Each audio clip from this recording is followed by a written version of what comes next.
I'm Nate, and I'm going to show you this build that combines our Grasslands Banks and Garden Scatter with our Wildlands Wilderness pieces. There's a ton of fun compatibility with all this greenery, so let's dive in and take a look. All right, so this is a 2 foot by 2 foot build. The base is 4 of our mountain river terrain trays with our water texture overlays.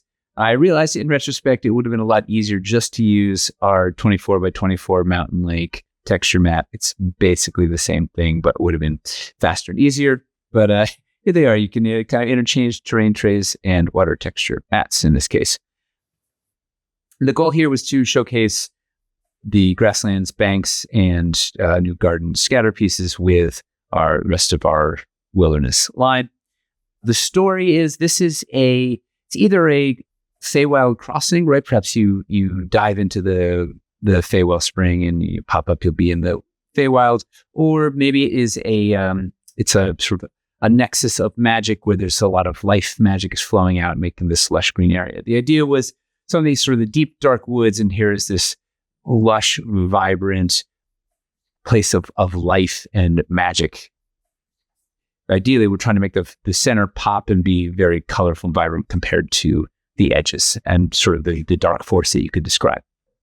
So to that end, we used for the outside, these are Wildlands banks. They're our traditional wilderness banks. So they're a little darker and grittier than the grass banks. They kind of set the stage for this thing. And then we've dotted around them a whole bunch of scatter and plants from the wilderness line. So for instance, these are poison bloom. Over here, we've got some 3 or 4 quildren trees in here. It's the willow tree, a bunch of our conifer trees. And then the back line is made of mostly all escarpment pieces. We have a few banks mixed in to give it some greenery. And then back here, we have our modular waterfall. The fun gag we've done here that I recommend in builds where you're trying to get sort of magical is we just put a light behind the waterfall, right? So it makes, because it's translucent, brings that whole thing to life and makes it just feel a little extra magical, a little more special. Gives a little fantasy to your build. Very simple, fun trick to do. So lots of mostly mundane plants around the edges and mundane banks that will then help draw our eye to the center. So the center bit is built with all of our mountain escarpments pieces. And then to dress them up and make it feel extra lush, we've taken a variety of the ivy pieces, both the original ivy set and the ivy expansion, and then using a little white stick, just through a white stick to stick them out to the side of these escarpments to make everything feel really green and lush and kind of take away some of that gray rock so the center feels really full of color and life. And it's just a good example. I do this all the time. So I'll just take a piece, even though it's designed as a facade piece, throw a little white stick and put it wherever I want in the build to help tell the story, right? There's no wrong way to use the pieces. Like you're trying to create something that will evoke an image, evoke an emotion, evoke a feel for your players when they see it. And you're trying to make this whole thing feel just overgrown and ancient. No one has seen this before. There's just ivy growing over everything. So ivy on the standard escarpments to really bring them to life. And then up here, we're using the new the Grasslands banks, right? So they're much brighter in color than the original Wildlands banks. They have the same profile. In fact, heading back here, this is one of the Grasslands banks here. It's a 2-inch bank. I needed a 2-inch long bank piece to connect to here. So I popped it in, even though the color is a little different, it lines up really nicely with these banks. So you can probably get away with it. Your players probably won't bring out the pitchforks, but it does help sort of green up this waterfall and make it feel a little more vibrant. So back to the center, I was using these banks here to try and make the top of this feel, once again, really lush, really green, really bright, and trying to have the brightest colors in the center. The outside's kind of darker. I want you to draw the players in and want to make them explore this thing. And then we've decorated up here using all of the new, so it's the pole accessory flowers. So it's a combination of popping them into the Grasslands banks and then popping them into like mossy rock mounds or anywhere we had a little pole accessory hole. So dotting those yellow flowers. In fact, some of them bled out to the sides, so it would sort of sneak them over to the far reaches of the build to just kind of make it a little more cohesive. Like they're growing past this sort of magical zone here. But there's something very inviting about that yellow flowers. Pop those guys in.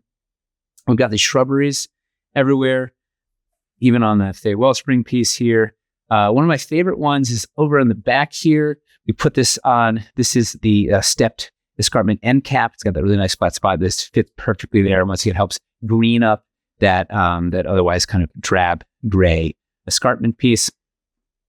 And then we've peppered in the new fruit trees, right? So we have the orange trees and the lemon trees peppered in here. That feels just very pastoral, relaxing, beautiful, colorful, trying to make this feel like this magical sanctuary here. And then filled it out using shimmer fronds and the glamour leaf. This is the Titan's Tooth base, as well as some of the wild wolfmane pieces and the little viscolate. So nice, colorful tableau here. And it should hopefully draw everybody's eye to the glowing Fey Wellspring. So what we've done here is, this is the Fey Wellspring on top of, so we're using these are the grass, the 2x2 grass floor pieces, and they're on top of, this is the 6x6 Mountain SFX cutout floor. So it has that 96 millimeter diameter circle cutout that lets us put the light puck under there. So that's Bluetooth controllable using our apps. So the spring could come to life when the players come here. You could turn it on. You could adjust it based on their actions. You can make it interactive. Gives you a lot of ways to sort of control the light here and make this a neat interactive adventure. So then also try to use a little more of the grass banks on the back spot here. Put a little patch of the grass banks here to once again make this part pop, feel like a little magical spot. And same on the back here, a couple of those grass banks just to add more color, more life in the back. And then our final little gag is we put there's a little cave back here. Perhaps this leads to the Shadowfell. Maybe there's a Fey crossing and a shadow where there's light, there is dark, or something like that. Or maybe there's just a crazy hermit living there or a monster or something. But always fun to have a little spot for discovery. But it's kind of, because we're using the banks of the flowers around it, maybe it looks innocent enough, but it is a deep, dark cave. What could be in there? I don't know. Why don't you put in the comments what you think could be lurking in the cave? So hopefully, this will inspire you with some of the many ways that the Grasslands pieces can be combined with our Wilderness pieces to create fun builds like this one. The Grasslands pieces, especially the banks, combine really well with the rest of our city's collection, especially our 12x12 dirt terrain trays. And you can see all of that and more in our city's playlist linked in the description below. If you want to learn more, hop into our Discord where we have an amazing community that would love to answer your questions. If you enjoyed this video, please give a like and subscribe. It really helps us a lot. Thank you so much for watching. And now, it's back to the anvil.